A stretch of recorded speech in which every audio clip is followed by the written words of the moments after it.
Hello and welcome to Generous Theology with Chuck and Brock. I'm here to talk with my good friend Chuck about a chapter that might be part of the heart and soul of Bavinck's Prolegomena. So we're in chapter 7, part 3 of volume 1 of Herman Bavinck's Reformed Dogmatics. And Chuck, this is a chapter on the scientific foundations of dogmatics. And I think what is so striking about this chapter and about the claims that it makes, namely that dogmatics can be scientific in some particular sense. I think that's a striking claim to many people in the post-Enlightenment scientific community, people who have an awareness of contemporary methods of science, largely driven by the humanist enlightened Geisteswissenschaften that we've talked about, that was driven by this liberal arts understanding of what constitutes valid philosophy, metaphysics, ontology. We're going to be talking about all of those things tonight, and not just the Geisteswissenschaften portion of them, but Bavinck's idea that Reformed dogmatics indeed forms a counterpoint or an example of something, a science in a different vein from what is come from that liberal arts tradition that we're used to in the West today. And so we're going to be getting into foundations. And foundations, well, Chuck, if you're in the foundation of the building, sometimes it can get a little dirty. But if you're going to really try to examine whether or not the building has a solid structure that you can rely upon, well, you're not going to get that by examining the roof. So here we are in the foundations, and I just wanted to throw it over to you for just some open air insights as to what this means from your perspective. How surprised were you with the content and the approach Bavinck takes here? And do you think Bavinck succeeds in proving his thesis that dogmatics is understood in a generous fashion by Reformed theologians, does indeed form this scientific mode of inquiry and have these particular principles underlying it that make it a true metaphysical system of truth in the best sense? So when obviously this is the second time that I've gone through this chapter, and certainly having read this chapter now after you and I have had a lot of other discussions along the way since the last time I read this chapter, some of our discussions about 19th century philosophy and the various revolutions that occurred in philosophical thinking, starting already in the 18th century and moving on, and then thinking about some of the 20th century creative minds in contemporary theology that we discussed and read about, and thinking through some of the history that we read, that history book on philosophy from a Christian perspective, and thinking through some of those things. And then even just conversations we've had and various other readings that we've done, including now the Oxford book, and as well as some maybe to a lesser extent, but still certainly thinking about some of the reading we've done in medieval philosophy. All of that has, I think, added to some extent to my understanding of what Bavinck is doing here. All that is to say, though, that while it's added to my understanding, it's also added to some level an additional number of questions and a even greater understanding that there's more here than I have fully understood by any means. But with that fairly lengthy preview, my thought this time through in reading this chapter that kept popping up as I would deal with some of the different issues that Bavinck raises. You and I had a discussion, it's probably over a year ago. It's probably before we started recording our conversations and putting them out as podcasts for people to listen to. But you and I had a conversation where we talked a little bit about how there are certain corners of the Reformed world that at times are a little suspicious of Bavinck. They think perhaps he's dived too much into some of the philosophical Weltanschauung of folks like Kant and those who come after. And as I read this chapter, I thought, okay, none of this makes me agree with them more or agree with them at all. But reading this chapter and sort of the words that Bavinck is able and willing to use, he uses some of the tools of thought, he uses some of the definitions that philosophers use, and that even the 19th century Kant and those who followed Kant, those folks used. It makes me wonder whether perhaps folks who are very suspicious even of the use of that kind of language, where perhaps they're hearing that kind of language used and they're not used to it. I wonder if that's what causes some of that.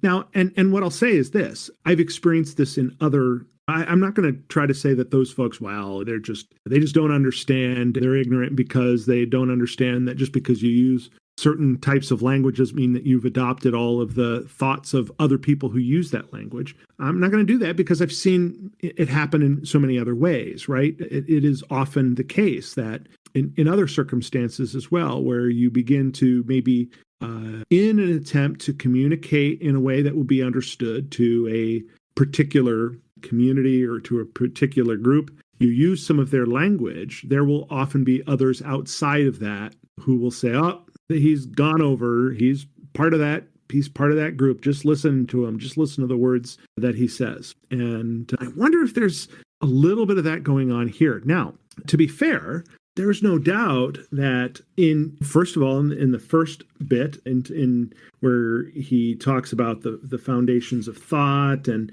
he gets into using some of this language about the three foundations, the essential foundation, the source of theology, and then the external cognitive foundation, the self-revelation of God, and then the internal principle of knowing. He's using some of these Greek categories in a way that there might be those who question it. And then he continues to do that even further as he gets into some of the questions of empiricism and realism, and he uses some of this language of the Kantian and the post-Kantian thinkers. And I'm wondering, since I know you have also experienced folks who have those sort of questions about Bavinck and who made those kind of accusations that maybe he's going over too far, I wonder if when you read this chapter, if you had that same sense of maybe, while not necessarily agreeing with those critics, maybe understanding a little bit why maybe they would be making the criticisms that they did.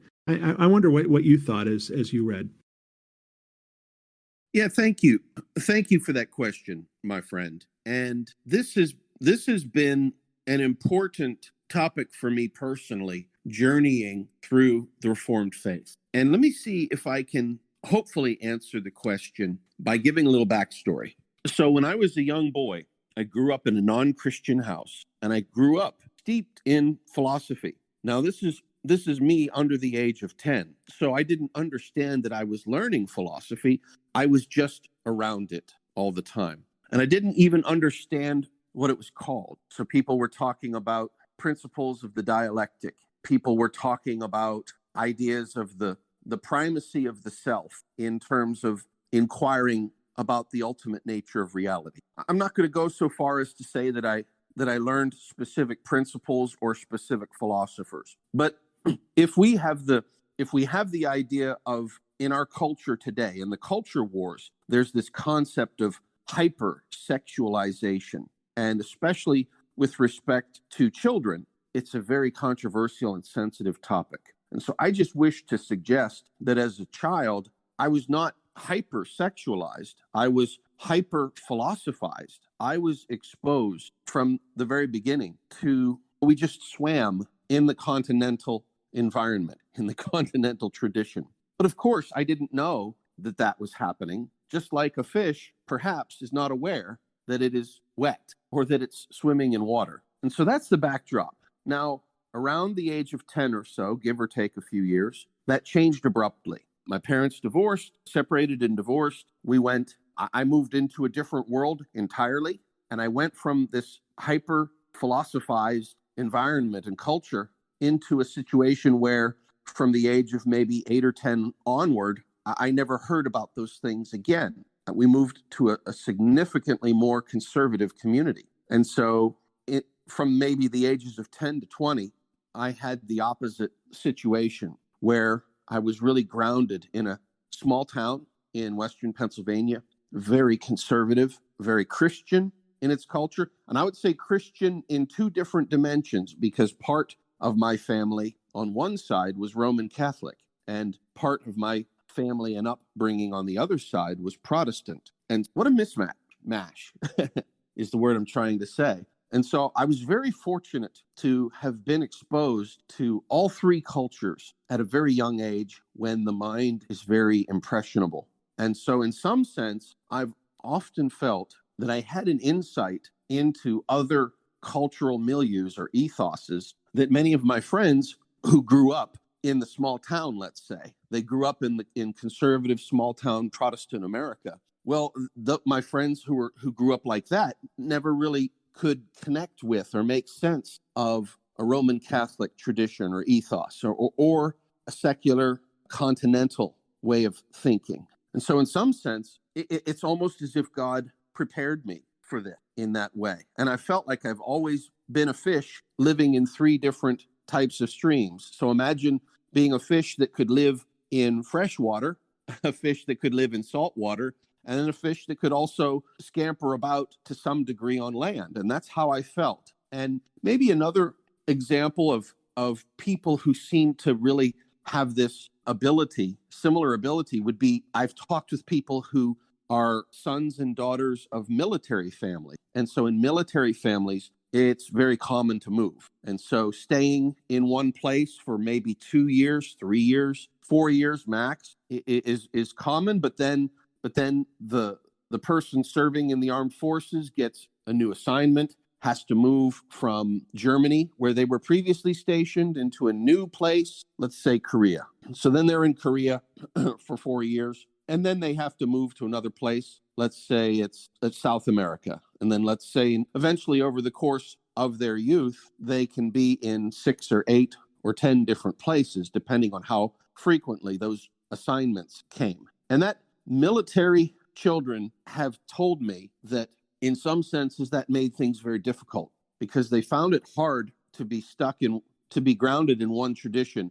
And basically their world would be upended every months, 24 months, 36 months, whatever the frequency was. And I think that's maybe what we're possibly facing here in the Reformed community, as I envision this conflict that you're talking about. So imagine many of our Calvinist friends have grown up in a place where the Calvinistic ethos is 4 or 5 generations deep. And I think among people who have grown up in that context, I think Bavinck might look like a modernistic compromiser. He's a man who's lived in both worlds. His language is clearly affected by the modernistic movements of the 19th century. His theology is engaged with the philosophical movements of his day. And so to a person who's 5 generations deep in the conservative Calvinistic tradition, that can look like a betrayal. And so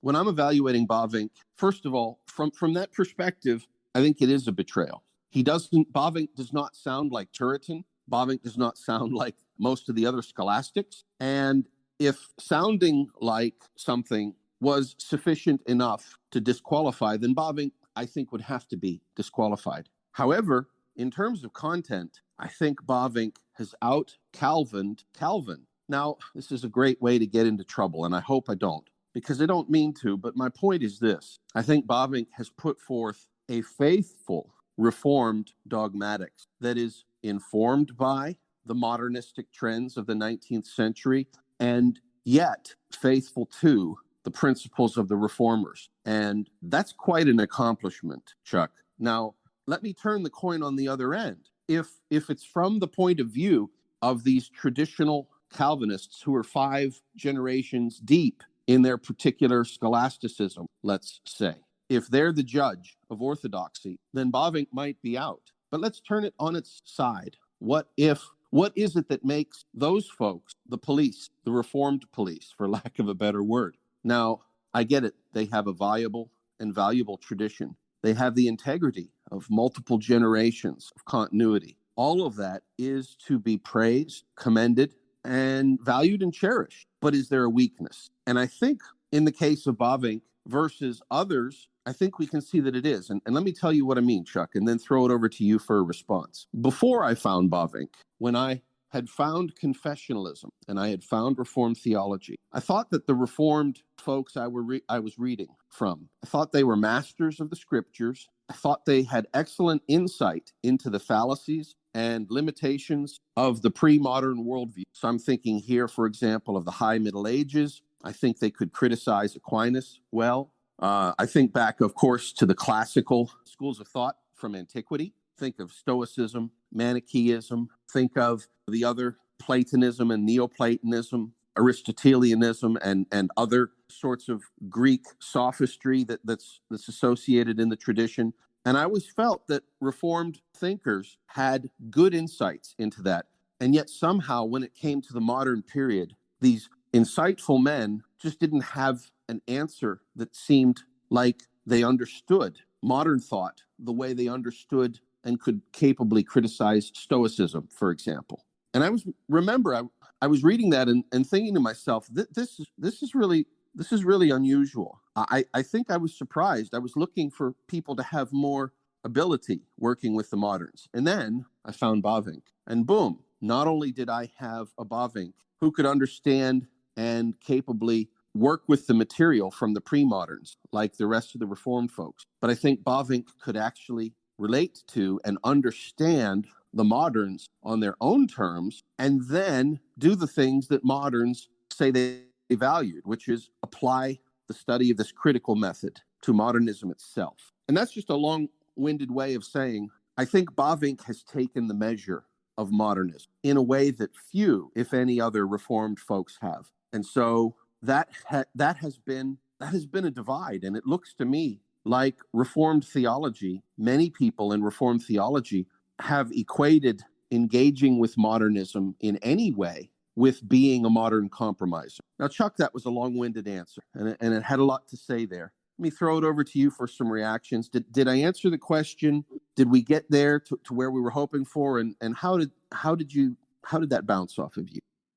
You certainly answered my question, and I really appreciated the way you answered it too. It got me thinking a little bit, even as I was hearing a little bit about your background and in how that caused you to react to Bavinck in certain ways, and got me thinking a little bit about my own as well. And coming out of for the most part, the Dutch Reformed tradition, the same tradition that Bavinck came out of, just here in North America rather than in Europe, that I think I have a sense of that. Because even within the church, the denomination that I grew up in, the Christian Reformed Church in North America, really is the North American continuation of the denomination that left the state church in the Netherlands that Bavinck was a part of. And there is a sense in which I think you correctly describe Bavinck as in some ways coming out of both worlds, and that there's some history behind that in the Netherlands, and we've talked a little bit about that. But that same history that sort of took more the pietist strain that came earlier, and then the later strain that say Abraham Kuyper was a part of, that was a little more, that had been a little more engaged with modernism, and then you those together. And then you move that group to North America, where you now have the third influence of whether North American Christianity, especially North American Reformed Christianity. And there was a writer who described the Christian Reformed Church as being made up of three separate chords that often intertwined but didn't always mix so well. And he was trying to make the point that was strong, because just as a rope made with three chords can be strong. But he also pointed out that sometimes that inability to always to do more than just intertwine, but to actually fuse can sometimes lead to misunderstandings. And I think your description then of how certain North American Reformed folks who are 5 generations deep not being able to understand Bavinck, I think even within my own Dutch Reformed tradition, there's always been a little bit of back and forth between the more pietistic side and the more, I don't know how to describe it, but maybe the more Bavinckian side a little bit. And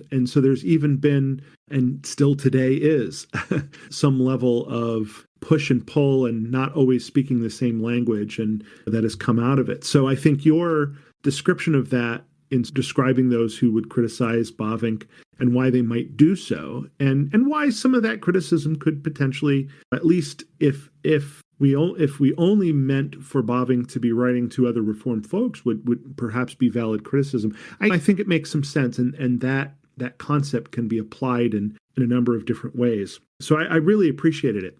Going from that then, though, I think there is probably some value then in thinking about, okay, Bavinck understands the moderns. In some ways, he adopts some of that modern language. That modern language includes even the idea of naming this chapter, Scientific Foundations. There'd be some, I think, who would just question that. Scientific foundations. Is there really a scientific foundation for theology, or is theology something so separate that we don't even use that term, scientific? And Bavinck doesn't go there.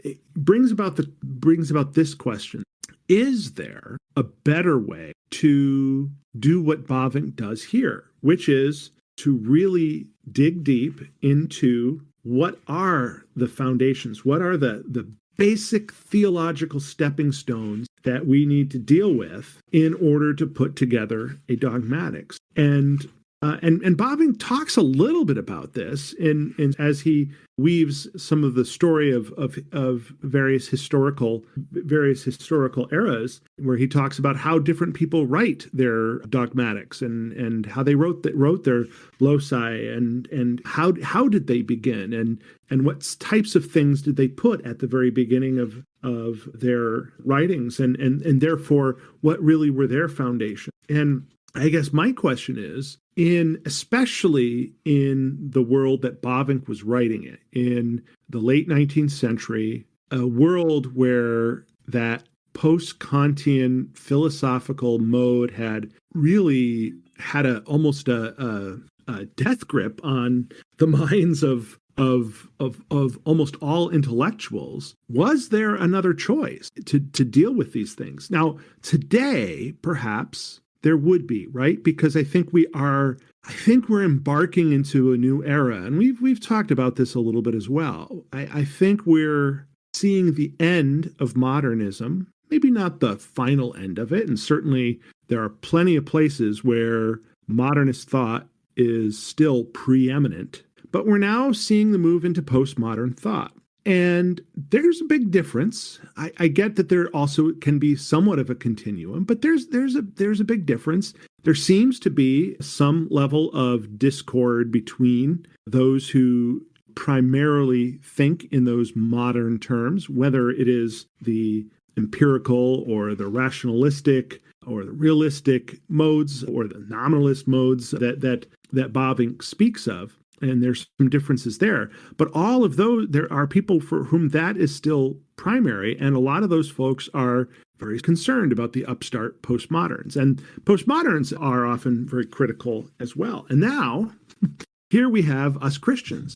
And we have folks like Bavinck. There aren't too many, but we have folks like Bavinck who I think have done a good job of presenting a more orthodox dogmatics and more orthodox basis, foundation for doing theology and for dogmatics. And now we're moving into this postmodern world. Might there today be an alternate choice to what Bavinck did? Now, I think I've hinted that I tend toward the idea that at least when Bavinck was writing, Bavinck did exactly what he needed to do. He was engaging with a very modernist world. And in doing so, when you engage with people, you need to engage to some extent at a level that they can understand, in a manner where their perspectives are capable of beginning to come into alignment, even if there are significant disagreements with their basic foundation. Today, engaging with postmoderns, perhaps we wouldn't do it in quite the same way. But then comes the same question then that we've talked a little bit about with Bavinck. Might a 2023 version of Herman Bavinck, who decides to write a magisterial reformed dogmatics, but writing it to a postmodern world, writing it to a world where things like feminist social thought and I think there is some sense in which liberation theology is sort of a function of postmodern thought more so than modern thought. Would a writer like that, who writes to a world like that, attempts to engage them in words that they'll understand, not necessarily swallowing all the ideas, not necessarily saying, oh, yeah, we have no disagreement, certainly putting out there significant disagreements, as Bavinck does in this chapter, but doing so using some of the vocabulary and the language of the various postmodern streams of thought. I wonder whether that person also would get criticized, and by some in the Reformed world even marginalized. And I think they might, but it also makes me think, when I begin to engage with people who are at least describing themselves as Reformed, as Orthodox, and yet who in some ways seems some of their language doesn't seem like it quite fits. It makes me think now that, and this is perfect for our theme, our entire title of generous theology. It makes me think, am I being generous enough? Are these, and certainly Bavinck is one of a kind, and it's not like there's going to be all sorts of people writing in ways that are to the level of Bavinck and to the quality of Bavinck. But there may be those who are attempting to do something like that, and I need to, as I read them, and as some of their words strike me as, maybe I need to engage a little better and start thinking about what's happening here.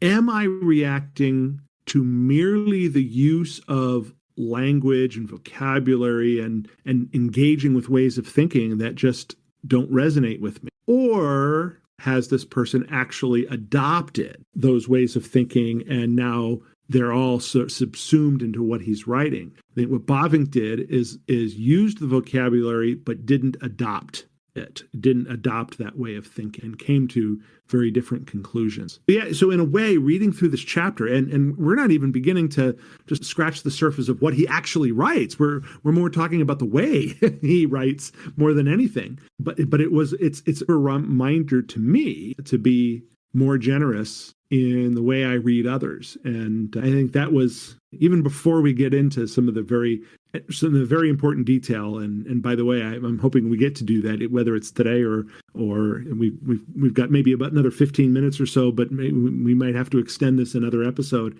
But even as we get into those things, it's a reminder to me to think about how I engage with others as well.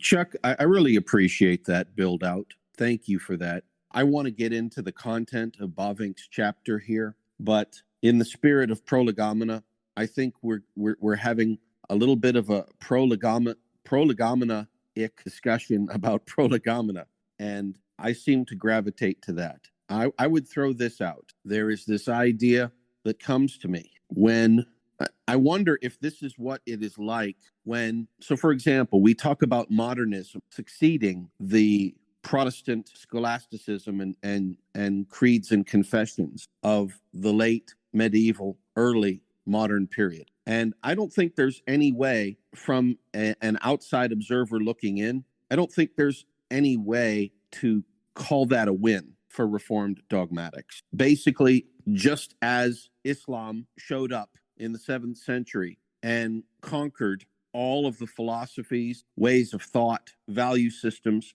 of the Greek-speaking Middle East and vanquished it forever, although pockets remained and pockets even exist academically to this day. It's largely a cultural change. And I think looking back on this, I think the same thing happened to Reformed theology at the transition, the end of the 18th century and into the 19th century, with the Kantian Revolution and the Geisteswissenschaften, ultimately leading toward the secularizing Enlightenment. And to say that it's conquered Reformed theology in terms of market share, in terms of mind share in the culture, might be hard on the pride, but I don't see any other way to go with it. But this isn't the first time that such things have happened. I mentioned what happened with Islam when Islamic thought and Islamic swords, by the way, conquered the Greek-speaking Mediterraneans. But there are lots of examples of this. We have in the High Middle Ages, we have the Renaissance of Aristotelian and Thomistic thought from Thomas Aquinas, really taking over the mind space that was previously held by the Augustinian, Anselmian, Lombardian, earlier Middle Ages. And then, of course, before that, that Latin tradition itself eclipsed the Greek-speaking Eastern Mediterranean tradition, which as we've noticed, was conquered by Islam. And then, of course, Christianity, those in the first few centuries did the same thing to the religions that it displaced. And we have to ask ourselves, do we live in a different world than John Calvin, Francis Turretin, B.B. Warfield, Herman Bavinck, J. Gresham Machen lived in? I think the answer has to be yes. And I think that to fail to acknowledge that is to fail to want to engage with one's conquerors. And maybe, just maybe, that's why Reformed folks seem so reluctant to want to learn the modernistic ethos. Maybe that's good. Maybe that's bad. Chuck, I'm just trying to describe what I think is without making a value judgment there. Because what would I be then? I would be like, imagine someone who was born into the Islamic Middle East, coming under the influence of the Christian West, the Latin tradition, and embracing it, and yet finding that all of my early upbringing in that Islamic culture and tradition would mean that I had a perspective that was always somewhat tainted, somewhat compromised to those who wanted to insist on a more purist form. And that's my guess here. Now, you and I have dedicated ourselves to generous theology and this study of Herman Bavinck precisely because I don't want to put into your mouth, Chuck, that the same thing that I'm saying, which is to say Reformed theology. And now even here in the postmodern West, it looks like not just Reformed theology, but Christianity itself is in the decline, while other cultural zeitgeists are in the ascendancy. But I think maybe in my mind, we have to acknowledge that. And maybe while it was nice for our brothers and sisters who grew up in traditions that were 5 or 6 generations deep, and praise God for that, I think it's time to recognize that the world has changed and the world is changing. I would say that we are in a post-constitutional republic America, at least in terms of the influence of soft power. Now, don't get me wrong, the country is still nominally a constitutional republic, and I don't want to make it sound like it, well, my guy didn't win the last election, so I'm just going to call the whole system fallen and corrupt. I think there's something larger going on there, and can we face that? And should we face that? And I think we can, and I think we should. I think we live in the world that we live in, and that it's worth acknowledging. The other world that we live in is we live in a bigger world than just our own mindset, and we no longer have the moral suasion to be able to say to people, well, this is what you ought to believe because this is what we've always believed. And with that in mind, we have entered into a marketplace of ideas. And I think we have to compete with other worldviews in the minds and in the hearts of the people we encounter and come into contact with. And having said that, Chuck, I think Bavinck's brought the goods. I think Bavinck is the crown jewels of Reformed theology, not meaning to suggest that there aren't other jewels in Reformed theology or other schools of thought worthy of moving forward.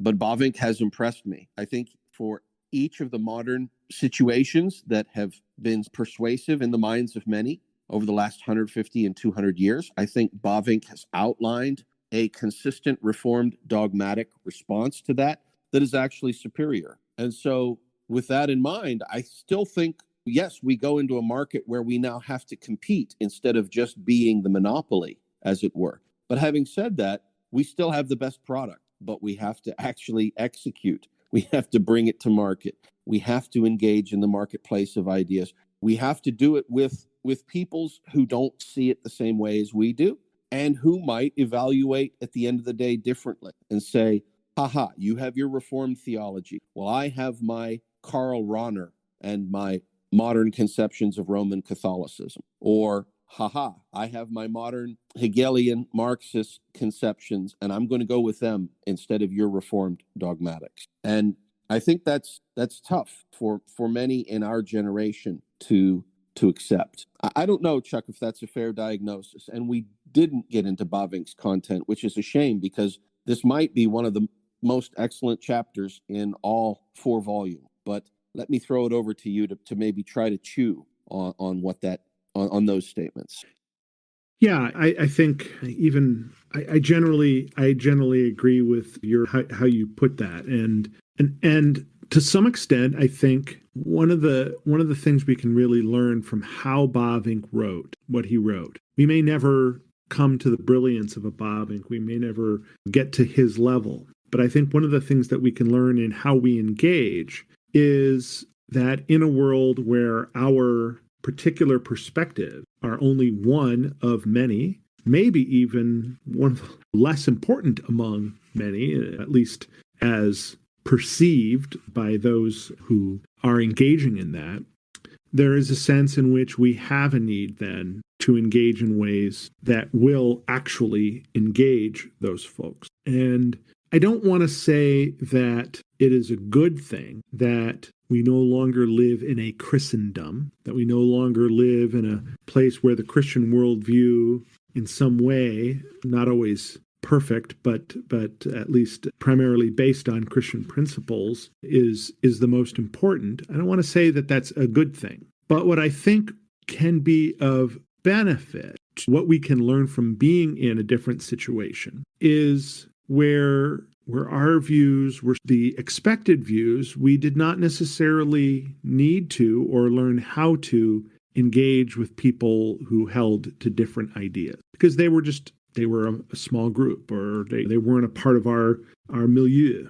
And in a world where to some extent we're on the outs, we're going to have to learn how to engage in ways that can be meaningful in other contexts. And it may be, I've heard people make this argument and even back it up with some level of evidence. It may be that Christianity in some ways is at its best when we are not in power, when we are instead engaging from the powerless, engaging from outside the structures of power. There is a sense in which, while certainly Christ, being God, when he came to earth, was powerful, he was God, he certainly had that going for him, but he also engaged as a human, as a powerless human, or at least with very little power. He came into a country that was a backwater part of the Roman Empire, a part of the Roman Empire that was often filled with strife and wasn't one of the wealthier parts of the empire. He came into a situation where there was a lot of civil agreements and discord, where only 35 to 40 years after his death, there was major, almost the Romans used their power to put down the powers, the religious powers that be in Jerusalem. And yet, out of that backwater country, out of that place that most people in the Roman Empire of the time would have said, "Oh, Judea, what good can come from Judea?" As some said, "What good can come from Nazareth?" Look what came from it.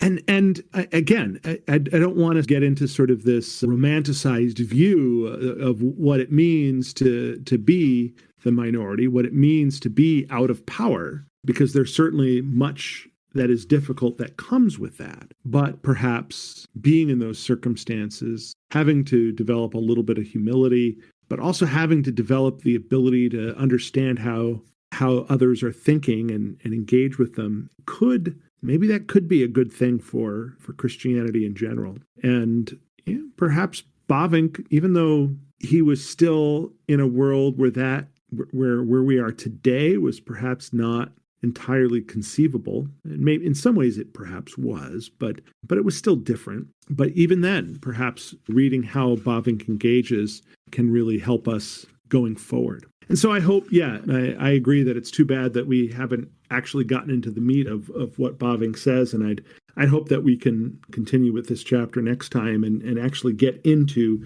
some of that and talk a little bit, because I also do have I had some questions ready for you as well. I was going to put you on the spot a little bit, Brock, with just some questions about some of the philosophical concepts here that Bavinck talks about. There are a few sections here that I'll admit occasionally went over my head, and I was hoping you could help me fill in some of the blanks and bring it down a level for me. But perhaps we'll do that another day.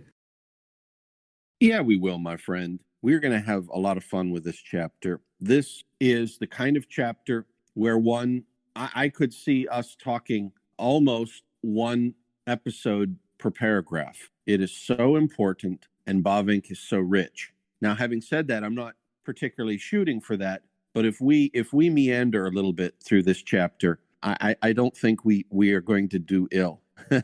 Yeah. No, so I'm looking forward to meandering a bit through the paths of Bavinck.